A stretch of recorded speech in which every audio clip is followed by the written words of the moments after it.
మీ business ఏదైనా మీ ఊర్లో promotion చేయాలంటే అది సుమన్ టీవీతోనే సాధ్యం. ఇప్పుడే సంప్రదించండి. లా అండ్ ఆర్డర్ విషయంలో సీఎం రేవంత్ రెడ్డి సీరియస్ అయ్యారు. 3 రోజులుగా ఢిల్లీ పర్యటనలో ఉన్న సీఎం రేవంత్ రెడ్డి తెలంగాణ పరిస్థితులపై స్పందించారు. రాష్ట్రంలో అధికారంలో కోల్పోయామనే అక్కసుతో కొందరు శాంతి భద్రతలకు విఘాతం కల్పించే ప్రయత్నం చేస్తున్నారన్న సీఎం రేవంత్ ఆగ్రహం వ్యక్తం చేశారు.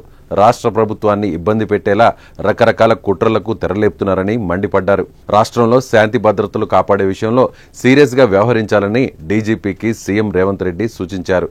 ఇక శాంతి భద్రతల విషయంలో విఘాతం కలిగించే వారికి కఠినంగా వ్యవహరించాలన్నారు. తెలంగాణ, హైదరాబాద్ బ్రాండ్ ఇమేజ్ దెబ్బతీసే విధంగా ఎవరు ప్రవర్తించినా చర్యలు తప్పవని హెచ్చరించారు. Serilingampally MLA Arekapudi Gandhi, BRS MLA పాడి కౌశిక్ రెడ్డి మధ్య మాటల యుద్ధం ఏ రేంజ్లో కొనసాగుతున్న విషయం తెలిసిందే. గాంధీ ఇంటి ముట్టడికి బీఆర్ఎస్ పిలుపునివ్వడం మరింత గందరగోళానికి గురి చేస్తోంది. ఈ క్రమంలో రాష్ట్ర రాజకీయాలు, ప్రస్తుత పరిస్థితులపై సీఎం రేవంత్ రెడ్డి స్పందించారు.